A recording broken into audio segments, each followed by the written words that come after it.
The red alert lights flashed across the bridge of the UES Thunderstrike. Captain Dong Ho Park stood with his hands behind his back, watching the stars through the main screen. The ship was big, but not the biggest in space. Other races had ships that were much larger and looked much scarier. "Captain," said Lieutenant Mi-young Kim from her spot at the communications desk, "we are getting a message from Earth. It's from Admiral Tae-woo Lee." Dong Ho nodded. He knew this call would come. For weeks, the galaxy had been talking about war. The Zalari people were angry about something. They wanted humans to give up their colonies on the edge of space. If humans said no, the Zalari promised to attack. "Put him on screen," Dong Ho said. The main screen changed from stars to show Admiral Lee sitting in his office on Earth. The old man looked tired. His gray hair was neat, but his eyes showed worry. "Captain Park," the Admiral said, "I hope you are ready for what comes next." "We are ready, sir," Dong Ho answered. Behind him, his crew worked at their stations. They all knew something big was about to happen. "The Zalari have called for a meeting," Admiral Lee continued. "They want all of our ships to come to the neutral zone. They say it's for talks, but we know better. They want to see how strong we are before they decide to attack." Commander Hyun-Soo Nam, the ship's tactical officer, looked up from his station. "How many ships are we sending, sir?" Admiral Lee was quiet for a moment. Then he smiled, but it was not a happy smile. "We are sending one ship, the Thunderstrike." The bridge became very quiet. Everyone stopped what they were doing. Lieutenant Jinwoo Kwan, who watched the ship's sensors, turned around in his chair. "One ship, sir?" Mi-young asked. "Against the whole Zalari fleet?" "That's right," Admiral Lee said. "One ship, you!" Dong Ho felt his heart beat faster, but he kept his face calm. He had been a captain for 10 years. He had seen battles before. But this was different. The Zalari were known across the galaxy for their powerful weapons. Their ships were huge and covered with armor that could stop almost any attack. "Sir," said Chief Engineer So-ra Cho from the back of the bridge, "the other races will think we are crazy, or that we are giving up." "Let them think that," Admiral Lee replied. "Captain Park, you have your orders. Take the Thunderstrike to the neutral zone. Show them what humanity can do." The screen went dark. The bridge stayed quiet for several seconds. Then Dong Ho turned to face his crew. "You heard the Admiral," he said. "Set course for the neutral zone. We have work to do." Over the next few hours, news of humanity's decision spread across the galaxy. On 100 different worlds, alien news reporters talked about the strange choice Earth had made. "The humans are sending only one ship," said a Krillian reporter, her voice full of disbelief. "Either they are much stronger than we thought, or they have decided to surrender without a fight." On the planet Vorth, military experts gathered around tables covered with star charts. They pointed at the neutral zone and shook their heads. "No single ship can fight the Zalari fleet," said General Cordana of the Altarian Republic. "The humans must have a plan we don't understand, or they have gone mad." But on Earth, in secret rooms deep underground, other people were watching and waiting. Dr. Haewon Lim sat in front of dozens of computer screens. The screens showed numbers and graphs that most people could not understand. "How are the weapon systems?" she asked her team. "All working perfectly," answered one of her helpers. "The new cannons tested well yesterday." Dr. Lim nodded. She had worked for 5 years to make these weapons. They were different from anything the galaxy had ever seen. Soon, everyone would know just how different they were. Back on the Thunderstrike, the crew prepared for what might be their last mission. In the engine room, Chief Engineer So-ra ran tests on systems that had never been used in real battle. The engines were not like the ones other ships used. They could do things that would surprise anyone who saw them work. "Power levels are good," So-ra told her team. "All the new systems are ready." In another part of the ship, Weapons Officer Jaemin Song checked the big guns one more time. These were not normal ship weapons. They were much larger and much more powerful than anything the galaxy had seen before, but they were also hidden inside the ship's hull. From the outside, the Thunderstrike looked like it only had small guns for defense. "The main batteries are charged and ready," Jaemin reported to the bridge. "All targeting systems are working." Chief Science Officer Eun Ji-han worked at her station, studying information about the ships they would soon meet. She knew exactly what weapons the Zalari used. She knew how their shields worked. She had spent months learning about every alien ship, design in the galaxy. "Their plasma cannons are powerful," she told Commander Nam, "but they have never fought anything like us." As the Thunderstrike moved through space toward the neutral zone. Other ships were also on the move. The Zalari fleet had left their homeworlds days ago. 30 of their biggest warships flew in formation, their hulls dark red like dried blood. Each ship was 5 times larger than the Thunderstrike. The Krillian Empire had sent their bioships, living creatures that looked more like giant space animals than machines. These ships could heal themselves if they got hurt in battle. The Krillians thought this made them unbeatable. The Vorthan people brought ships that could disappear and reappear in different places. Their technology let them step out of normal space and back in again. Many races feared fighting the Vorthans because their ships were so hard to hit. 12 different alien races were sending their best ships to the neutral zone. Some came to support the Zalari. Others came just to watch what would happen. All of them wanted to see if the humans were as weak as they looked. On the bridge of the Zalari flagship, Admiral Vex Thala studied reports about the human ship heading their way. The Thunderstrike was small and seemed to have only basic weapons. Vexathala's green skin turned darker, which showed he was happy about something. "One ship," he said to his officers. "The humans sent us one small ship. This will be easier than we thought." But Vexathala did not know about the secret meetings on Earth. He did not know about the weapons Dr. Lim had built. He did not know that humanity had been preparing for this day for many years. As the hours passed, the Thunderstrike got closer to the neutral zone. Captain Park walked through his ship talking to his crew. These were good people who had trained hard for this moment. They trusted their captain, and they trusted their ship. "Are you scared?" asked Medical Officer Yejin Choi when the captain stopped by her station. "A little," Dong Ho answered honestly. "But we are ready for this. Our ship is stronger than it looks." "I hope so," Yejin said. The whole galaxy will be watching, that was true. On planets across space, people gathered around their screens to watch what would happen. Most of them expected to see the human ship destroyed quickly. They thought this would be the end of human expansion into space. They were about to learn how wrong they were. Navigation Officer Bo-Ram Shin called out from her station. "Captain, we are almost there. The neutral zone is just ahead." Captain Park returned to his command chair. "All stations, report ready status." One by one, his officers confirmed that their systems were working. The Thunderstrike was as ready as it could be. "Take us in," Dong Ho ordered. The ship moved forward toward a meeting that would change the galaxy forever. Behind them, Earth waited. Ahead of them, the largest alien fleet ever gathered prepared for what they thought would be an easy victory. But the aliens had made one big mistake. They thought they knew what humans were capable of. Soon they would learn the truth. The cannons would thunder, and the galaxy would never be the same. The neutral zone was a place where no one was supposed to fight. It sat between different alien territories, empty except for a few dead planets and old space rocks. But today it was full of warships. Captain Dong Ho Park stood on the bridge of the Thunderstrike and watched the most powerful fleet he had ever seen. Lieutenant Jinwoo Quan read the numbers from his sensor station. "Captain, I count over 200 ships," Jinwoo said, his voice quiet with amazement. "Zalari, Krillian, Vorthan, and 9 other races. Some of these ships are bigger than our space stations."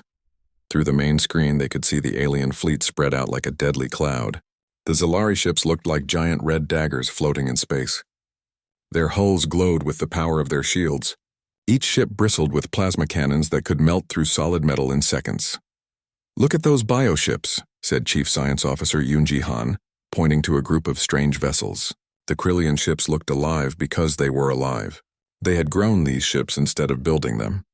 The bioships moved like swimming creatures, their hulls rippling with muscle and bone. "And the Vorthan ships," added Communications Officer Eugene Park. "I can barely see them on sensors. They keep fading in and out of normal space." The Vorthan vessels were the most feared ships in the galaxy. They could step out of reality itself, making them almost impossible to hit. Their black hulls seemed to bend light around them, making them look like holes in space.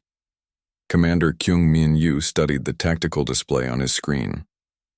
Each alien ship was marked with symbols showing their weapons and defenses. "Captain, the firepower out there could destroy entire planets. Are we really going to fight all of them?" "Those are our orders," Dong Ho replied calmly. But inside he wondered if they were all about to die. The Thunderstrike was a good ship with a good crew, but it was still just one ship against an armada. On the Zalari flagship, Admiral Vexithala watched the small human ship approach. He stood in his command center, surrounded by screens showing every ship in the area. His officers moved around him, checking weapons and shields. "The human ship is so small," said his tactical officer, a young Zalari with bright green skin. "It looks like a transport ship, not a warship." Vexithala's skin turned a darker shade of green, showing his amusement. "Perhaps they are bringing us their surrender papers," he said. His officers made sounds that were like alien laughter, but one older officer was not laughing. "Admiral, the humans would not send a ship this far just to surrender. They must have a reason." "What reason?" Vexithala asked. "Look at their ship.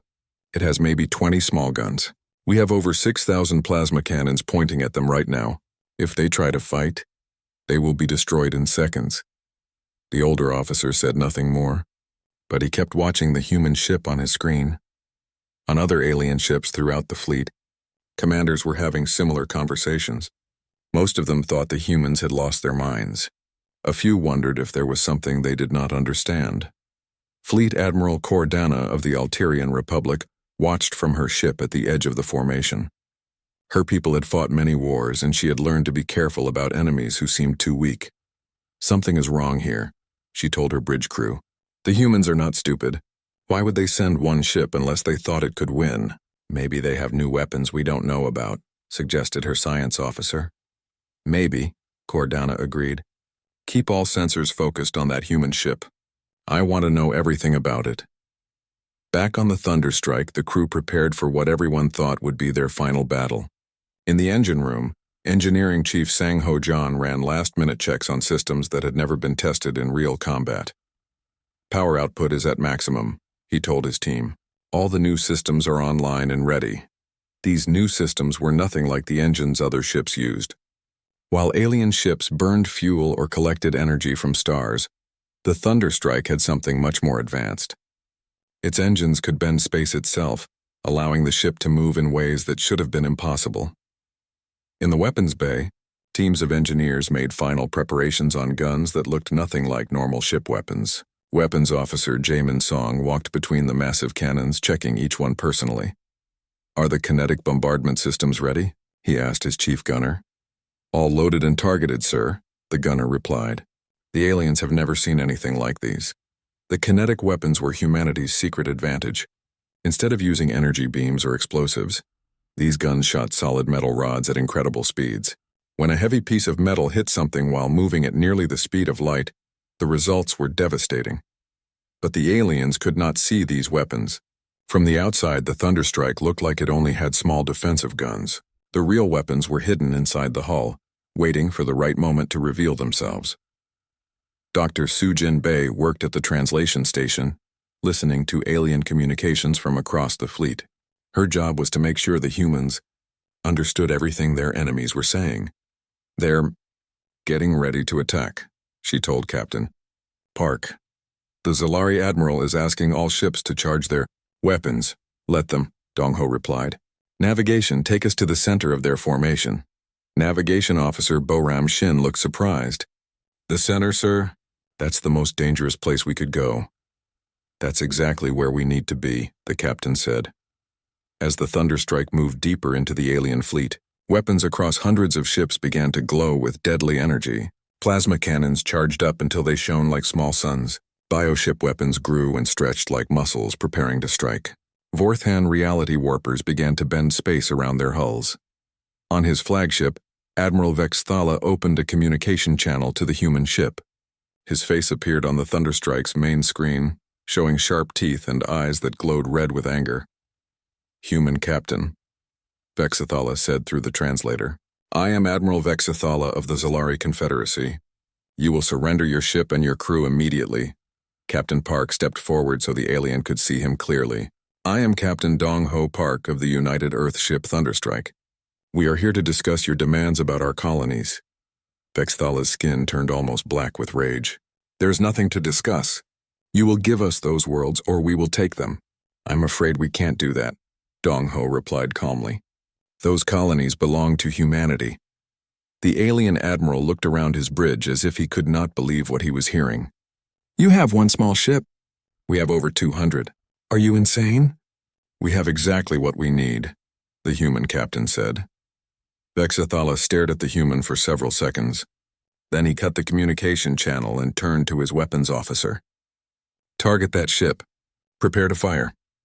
Across the alien fleet, targeting systems locked onto the Thunderstrike. The small human ship was now surrounded by enough firepower to crack a moon in half. Any normal vessel would have been destroyed before it could even fire back. But the Thunderstrike was not a normal vessel. On the human ship's bridge, Chief Analyst Wu Jin Che watched his screen show hundreds of weapons pointing at them. Captain, they're all targeting us. Energy readings are off the charts. I see them, Dong Ho said. He turned to his weapons officer. Jamin, are we ready? Jamin Song's hands moved over his control panel, bringing online weapons that had taken humanity years to develop. All systems charged and ready, sir. We can fire on your command. Captain Park took a deep breath. This was the moment everything would change. Either his ship would prove that humanity belonged among the stars, or they would all die in the next few minutes. Open a channel to all ships, he ordered. Mi Young Kim worked at her station. Channel open, sir. Everyone can hear you. Dong Ho spoke clearly, knowing that his words would be heard across the entire alien fleet. This is Captain Park of the UES Thunderstrike. We came here to talk, but you seem to prefer threats. We'll give you one chance to reconsider. On alien bridges across the fleet, commanders laughed at the humans' words. One small ship was threatening over 200 warships. Admiral Vexathala's voice came through the speakers. You think you can threaten us? Fire. The space around the Thunderstrike exploded with light as hundreds of alien weapons fired at once. Plasma beams, bioprojectiles, and reality-warping attacks all struck the human ship at the same instant. Everyone in the galaxy watching the battle expected to see the human ship destroyed. They expected to see it turned into a cloud of burning metal and gas. Instead, something impossible happened. The Thunderstrike's shields held. More than held, they seemed to absorb the incredible attack and grow stronger. The ship's hull began to glow with absorbed energy, and new weapon ports opened along its sides like the eyes of some sleeping giant finally waking up. Captain Park smiled for the first time since entering the neutral zone. Now, he said quietly, show them what humanity can do. The alien fleet was dying, but it was not dead yet. Admiral Vexathala looked around his command bridge at the faces of his officers. Fear showed in their glowing red eyes, but he could also see anger. The Zalari had ruled this part of space for 1,000 years. They would not give up easily. All remaining ships, he broadcast on the fleet command channel. Form up on my position. We will make one final attack. If we can destroy their engines, we can still win this battle. Across the battlefield, the surviving alien warships began to move toward the Zalari flagship. There were still over 60 ships left, more than enough firepower to destroy most planets. But as they came together, they had to fly through the expanding clouds of gas and metal that had once been their sister ships. Captain Dong Ho Park watched the aliens regroup from the bridge of the Thunderstrike. His ship hung in space like a predator that had just finished feeding, its weapons still glowing with deadly energy. They're not giving up, observed Commander Kyungmin Yu. 63 ships moving into attack formation. I can see that, Dong Ho replied calmly. What's our weapons status? Weapons Officer Jamin Song checked his displays. All systems operating at full power. We've used about 30% of our ammunition, but we have plenty left. And the new systems? The captain asked.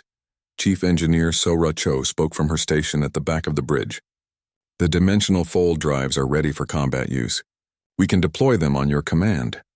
This was humanity's greatest secret, technology that allowed their ships to move through folded space-time. While other races had to fly from point A to point B, human ships could step through dimensions and appear anywhere they wanted almost instantly. Sir, said Lieutenant Jinwoo Kwan from the sensor station, the aliens are charging their weapons again. All of them this time. Energy readings are even higher than before. Captain Park nodded. The aliens were putting everything they had into this final attack. It would either destroy the Thunderstrike or finish breaking their fleet forever. Take us into the middle of their formation, he ordered. Let's end this. Navigation Officer Boram Shin looked surprised. Sir, that's exactly where they want us to go. They'll have us surrounded. That's the point, Dong Ho said with a slight smile. Sometimes the best defense is to be where your enemies least expect you. On the Zalari flagship, Admiral Vexthala watched the human ship begin to move toward his fleet. He could hardly believe what he was seeing. "They're coming straight at us," his tactical officer reported. "No evasive maneuvers, no attempt to run. Foolish humans," Vexthala growled. "They think their shields can protect them from everything. We'll show them they're wrong." But the old Zalari officer who had spoken earlier was studying his sensors carefully. "Admiral, something's wrong. Look at these readings." Vexthala glanced at the displays. "What am I looking at?" "The human ship's energy signature is changing. It's like they're charging up for something big." Before the Admiral could respond, the thunderstrike did something that should have been impossible. The ship simply disappeared from normal space, leaving behind only a brief flash of twisted light. "Where did it go?" Vexthala shouted. "Find it!" His sensor officers worked frantically at their stations, but their screens showed nothing. The human ship had vanished as if it had never existed. Then, without warning, the thunderstrike reappeared right in the center of the alien formation. It was less than a kilometer away from the Zalari flagship, close enough that Vexthala could see the details of its hull through his main screen. "Impossible," he whispered. "How did they do that?" But there was no time to figure it out. The human ship opened fire at point-blank range. The thunderstrike's weapons had been designed to fight at long distance, but they worked even better up close. Plasma lances that could melt through armor plating at 50 kilometers became unstoppable forces of destruction at 1 kilometer. Railgun shots that were already moving at incredible speeds became weapons that could punch through multiple ships at once. The first volley destroyed 5 alien ships instantly. The Zalari cruiser directly in front of the thunderstrike simply ceased to exist, turned into a ball of superheated gas by weapons that burned hotter than stars. 2 Krillian bioships were cut in half by plasma beams, their living hulls screaming as they died.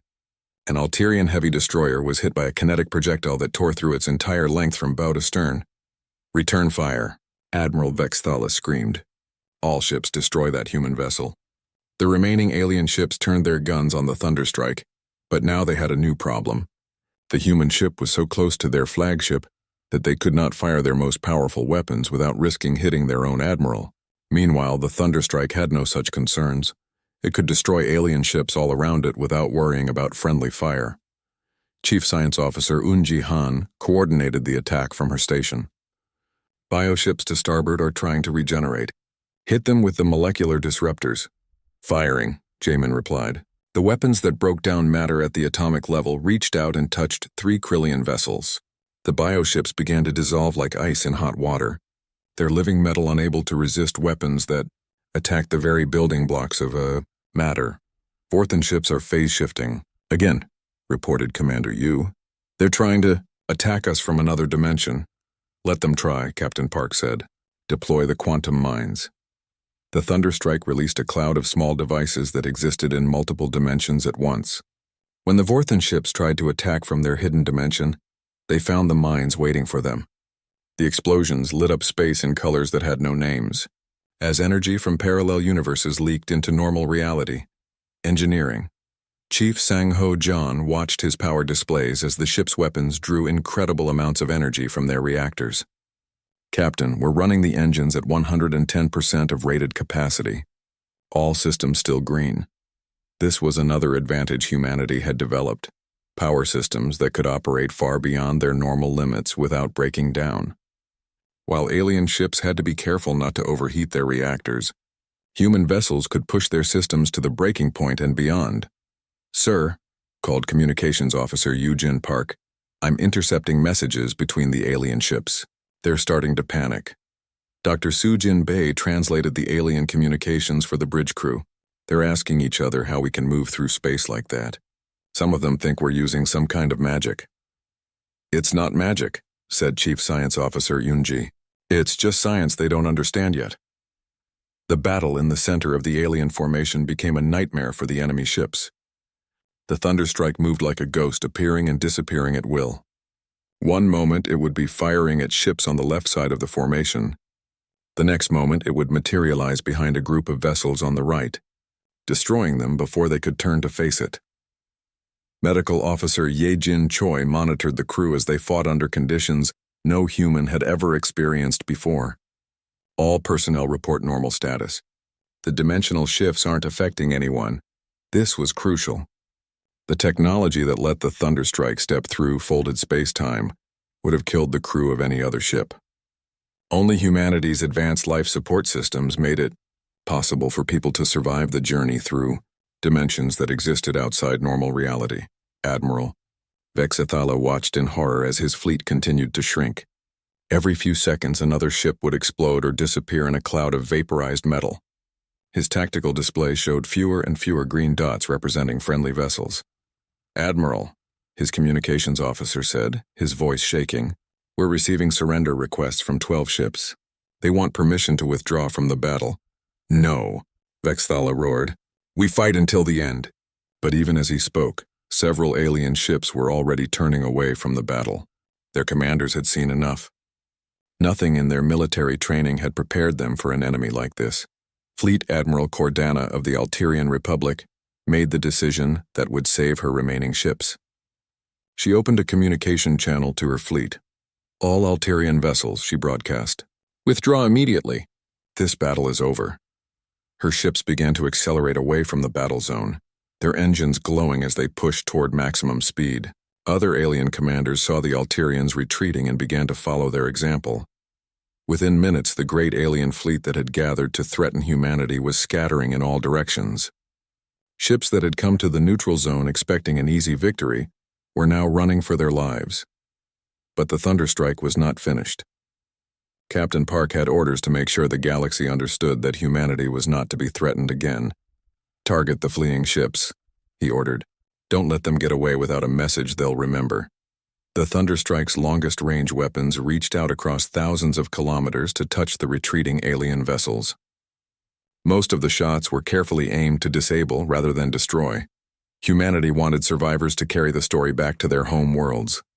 Engine sections exploded on fleeing cruisers, leaving them drifting helplessly in space. Weapons arrays were vaporized by precisely aimed plasma bursts. Communication arrays were destroyed, ensuring that the alien ships could not call for help until they were picked. The silence lasted for 3 seconds. 3 seconds where the entire galaxy held its breath, waiting to see what remained of the human ship after the most powerful attack ever fired in space. Then the Thunderstrike's weapons opened fire. The first thing the aliens saw were the railguns. Massive cannons emerged from hidden ports along the ship's hull, each one longer than most alien fighters. These guns did not fire energy beams or plasma bolts. They fired solid metal projectiles at speeds that made light seem slow. The first railgun shot hit a Zalari cruiser in the center of its hull. The tungsten rod, moving at 90% the speed of light, passed through the alien ship's shields like they were made of paper. It tore through 5 decks of armor plating, vaporized the ship's main reactor, and came out the other side still glowing white-hot. The Zalari cruiser exploded in a ball of fire that could be seen from planets light years away.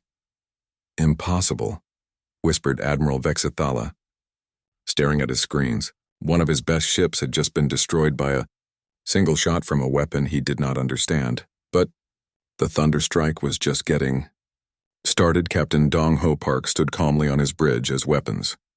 Officer Jamin Song coordinated the attack. Around them, the crew worked with the precision of people who had trained for this moment their entire lives. "Plasma lances firing," Jamin reported. New weapons revealed themselves along the Thunderstrike's hull. These looked like the plasma cannons other races used, but they were different in ways the aliens could not see. Human plasma burned hotter than the center of stars. It could cut through any known material like a knife through soft bread. 3 plasma lances fired at once, each beam targeting a different Krillian bioship. The living vessels tried to heal themselves as the superheated plasma tore into their hulls, but there was nothing to heal. The weapons burned so hot that they turned the bioship's living metal into gas. Commander Kyungmin Yu called out target coordinates from his station. Vorthan ships are trying to phase shift, compensating with quantum targeting. This was humanity's answer to ships that could step out of reality. While other races had never figured out how to hit phase-shifting vessels, human scientists had developed weapons that existed in multiple dimensions at once. When a Vorthan ship tried to disappear, the human weapon simply followed it into whatever dimension it was hiding in. 2 Vorthan warships flickered out of normal space, confident they were safe from attack. The quantum torpedoes from the Thunderstrike found them anyway, exploding in flashes of light that briefly tore holes in reality itself. Target the Alterian heavy cruisers, Captain Park ordered. Show them we can hit anything. The Alterian ships were known for their thick armor and powerful shields. Their hulls were made from metal so strong that most weapons could barely scratch them. But the Thunderstrike's kinetic bombardment cannons had been designed specifically to deal with heavily armored targets. The massive guns fired metal rods the size of telephone poles, accelerated to incredible speeds by magnetic fields more powerful than anything nature had ever created. When these projectiles hit the Alterian cruisers, the results were devastating. The first rod punched through the lead cruiser's shields and armor like they were made of thin glass. The impact released more energy than a nuclear bomb, turning the center of the ship into an expanding cloud of superheated metal. The cruiser broke in half, its two pieces tumbling away from each other in slow motion.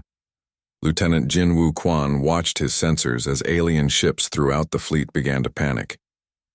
"Captain, they're breaking formation. Half the fleet is trying to retreat. Let them run," Dong Ho replied. "But keep firing at anyone who stays to fight." The Thunderstrike moved through the battle like a predator among sheep. Its engines did not just push the ship forward. They folded space around it, allowing the vessel to appear instantly wherever it was needed. One moment it was firing at Zalari ships on the left side of the alien formation. The next moment it was behind a group of Krillian bioships, tearing them apart with weapons they had never imagined. On the bridge of the Alterian flagship, Fleet Admiral Cordana watched in shock as her fleet was destroyed around her. Ships that had fought in 100 battles were being torn apart by weapons that should not exist. "How are they doing this?" she asked her science officer. "Our sensors show their ship is no bigger than a heavy cruiser. Where are they getting this much firepower?" "I don't know, Admiral," the science officer replied, his voice shaking. "Their weapons are unlike anything in our databases. The energy outputs are impossible." "Nothing is impossible if they're doing it," Cordana snapped. "Get me a full scan of that ship. I want to know everything about it." But even as her sensors focused on the Thunderstrike, they could not see the truth. The human ship's hull was made from materials that bent light and energy around it, hiding its true size and structure. From the outside, it still looked like a small warship. Only the weapons emerging from its hidden ports showed how dangerous it really was. Chief Science Officer Yoon Ji-han worked at her station, coordinating target data for the ship's weapons. She had spent months studying every alien ship design, learning their weak points and vulnerabilities. Now that knowledge was being put to deadly use. "The Krillian ships are trying to regenerate," she told Commander Yu. "Hit them with the molecular disruptors. These were weapons that attacked matter at the smallest level, breaking apart the very atoms that made up enemy ships. When the molecular disruptors hit the living Krillian vessels, they began to dissolve like salt in water. The bioships tried to heal themselves, but there was nothing left to heal. Zalari ships are repositioning for another attack run," reported Navigation Officer Bo-Ram Shin.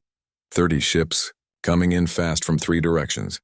"Let them come," Captain Park said calmly. "Jaemin, prepare the area denial weapons." This was something completely new. The Thunderstrike fired what looked like small metal spheres in all directions. The spheres spread out through space, each one no bigger than a basketball. The aliens ignored them, thinking they were some kind of defensive chaff. Then the spheres activated. Each sphere generated a field that made space itself dangerous. Any ship that came too close found its hull beginning to break apart, as the basic forces holding matter together were disrupted. The 30 Zalari ships flying in for their attack suddenly found themselves flying through a minefield, where the mines were made of twisted space-time itself. Half the Zalari ships were torn apart before they could change course.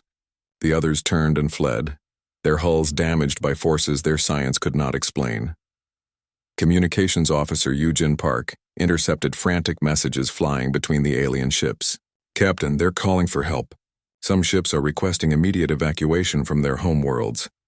They think we're going to attack their planets," Mi-young Kim said from her station. "We're not," Captain Park replied. "But they don't know that." The battle had been going on for only 10 minutes, but already the alien fleet was in ruins. Of the 200 ships that had come to threaten humanity, more than half had been destroyed or damaged beyond repair. The rest were scattered across the battlefield, their commanders trying desperately to understand what was happening. On the Zalari flagship, Admiral Vexithala stared at his tactical display in disbelief. Red marks showed the positions of his destroyed ships. There were so many red marks that they covered most of the screen. "Admiral," his tactical officer said, his voice barely above a whisper. "We've lost 18 ships. The humans have taken no damage at all." "That's impossible," Vexthala snarled. "One ship cannot defeat an entire fleet." But even as he spoke, another group of his vessels exploded under fire from the Thunderstrike's weapons. The human ship moved through his formation like it was dancing, always in the perfect position to attack while staying out of range of return fire.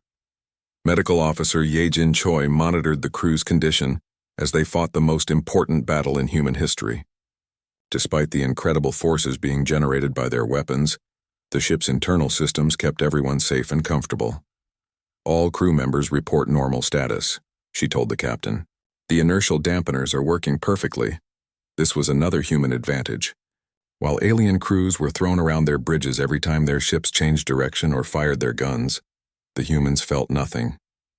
Their technology let them fight at full power without worrying about the physical stress of combat. "Captain," Engineering Chief Sang-Ho John called from the engine room. "Power levels holding steady at 95%. We can keep this up for hours if needed." But it would not take hours. The alien fleet was already broken. Ships were fleeing in all directions, their commanders more interested in staying alive than winning the battle. Dr. Sujin Bei listened to the communications between alien ships, translating their panic and confusion for the bridge crew. They're asking each other what kind of weapons we're using. Some of them think we're not really human. "What do they think we are?" asked Commander Nam. "They don't know," Sujin replied. "Some think we might be machines. Others think we're some kind of ancient race that's been hiding for millions of years." Captain Park allowed himself a small smile. "Let them think whatever they want. The important thing is that they understand we're not going to be pushed around anymore." The battlefield was quiet now. Where once over 200 alien warships had floated in formation, now there was only wreckage and empty space. Pieces of destroyed vessels drifted slowly through the void, their metal hulls twisted and broken by weapons the galaxy had never seen before. Captain Dong-Ho Park stood on the bridge of the Thunderstrike, watching rescue ships arrive to help the survivors. His crew worked quietly at their stations, checking systems and making sure their ship was ready for the journey home. "Damage report," he asked his chief engineer. Sora Cho looked up from her displays with something that might have been surprise. "No damage to report, Captain. All systems operating normally. We took some hits from their plasma weapons, but our shields absorbed everything." It was hard to believe. The Thunderstrike had just fought the largest space battle in recorded history, and it didn't have so much as a scratch on its hull. Meanwhile, the alien fleet had been completely destroyed. "Communications," Captain Park said. "Open a channel to Earth. Admiral Lee needs to know how the battle went." Lieutenant Myung Kim worked at her station for a moment. "Channel open, sir." "Admiral Lee is standing by." The main screen changed to show Admiral Tae-Woo Lee sitting in his office on Earth. The old man looked tired, but his eyes were bright with anticipation. "Captain Park," he said. "Report." "Mission accomplished, sir," Dong-Ho replied. "The alien fleet has been neutralized. We suffered no casualties and no damage." Admiral Lee was quiet for several seconds. Then he smiled, a real smile this time, not the worried expression he had worn before. "Outstanding work, Captain. All of you. The galaxy will never be the same." "What are our orders now, sir?" Captain Park asked. "Come home," Admiral Lee said. "You've done enough for one day. Earth is waiting to welcome its heroes." As the Thunderstrike prepared to leave the neutral zone, news of the battle was already spreading across the galaxy. On hundreds of worlds, reporters tried to explain what had happened to audiences that could barely believe it. "A single human ship destroyed an entire alien fleet," announced a Krillian news anchor, her biomechanical voice carrying amazement. "Military experts are calling it impossible, but the evidence is clear. The humans have technology far beyond what anyone imagined." On the planet Vorth, government officials met in emergency session to discuss what this meant for their empire. The Vorthans had always thought their phase-shifting technology made them unbeatable. Now they knew that humans had found a way to fight ships that could step out of reality itself. "We need to contact Earth immediately," said the Vorthan Chancellor, his crystalline face showing worry. "If the humans can defeat a fleet this size, they could be a threat to anyone in the galaxy." But other leaders were thinking differently. On Alteria Prime, Fleet Admiral Cordana stood before her government's war council, explaining what she had seen in the battle. "The humans could have destroyed every ship in our fleet. she told the assembled officials. But they chose not to. They disabled the fleeing vessels instead of destroying them. This shows they are not interested in conquest. They just wanted to make a point. What kind of point? Asked the Prime Minister. That humanity will not be pushed around anymore, Cordana replied. They've been ignored by the major powers for too long. Today they announced that the time of ignoring them is over. Similar conversations were happening on worlds across the galaxy. Some governments were scared of humanity's new power.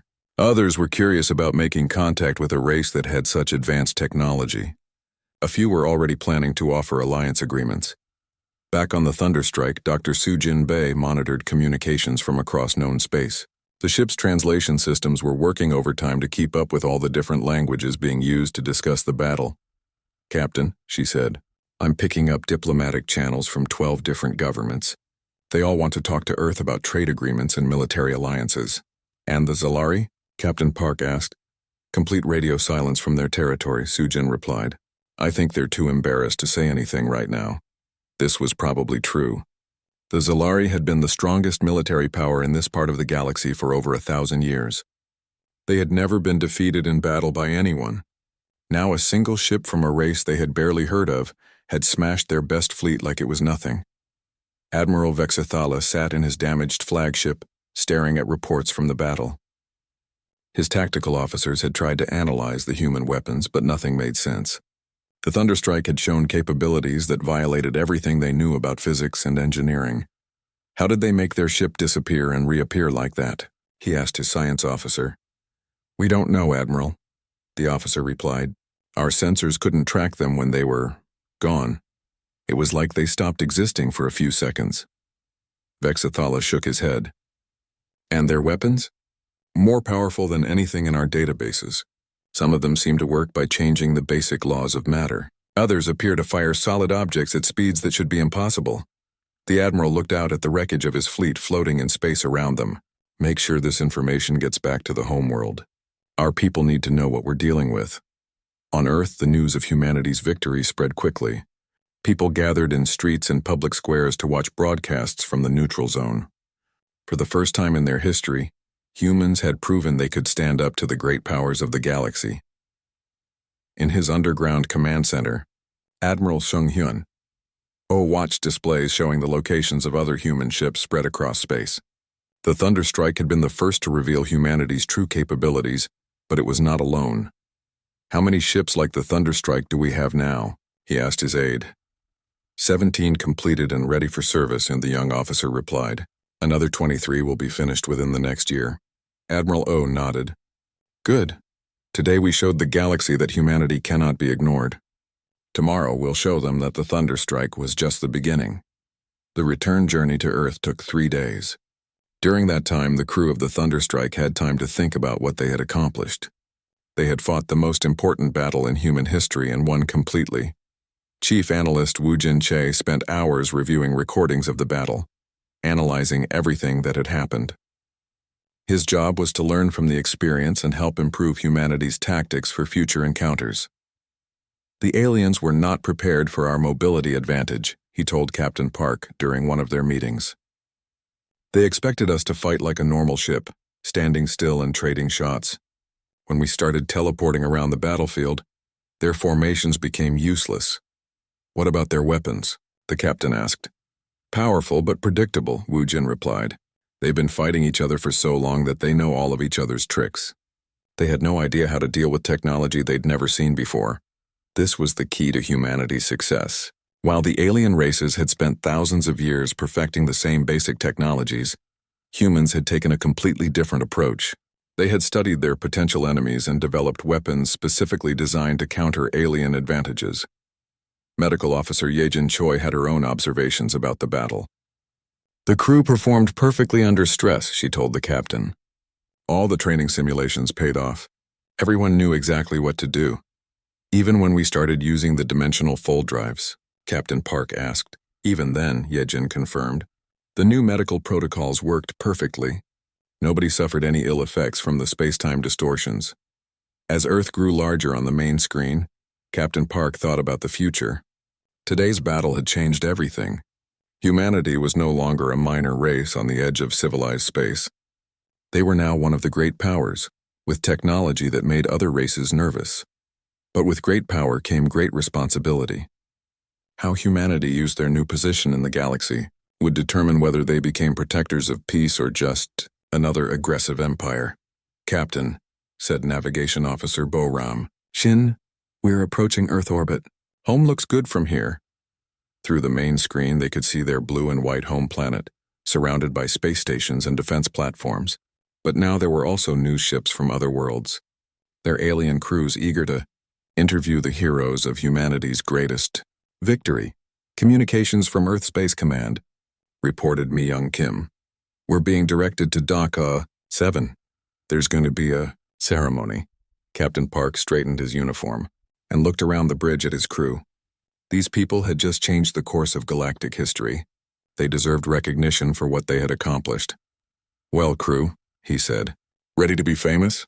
As the Thunderstrike docked at the space station, crowds of people waited to welcome them home.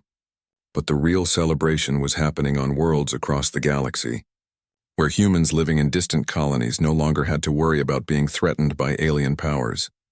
The cannons had thundered, the galaxy had listened, and everything was different now. Humanity had announced its arrival among the stars in the most dramatic way possible, by defeating the impossible and proving that sometimes one ship really was enough. In the years that followed, the Battle of the Neutral Zone would be remembered as the day humanity stepped onto the galactic stage.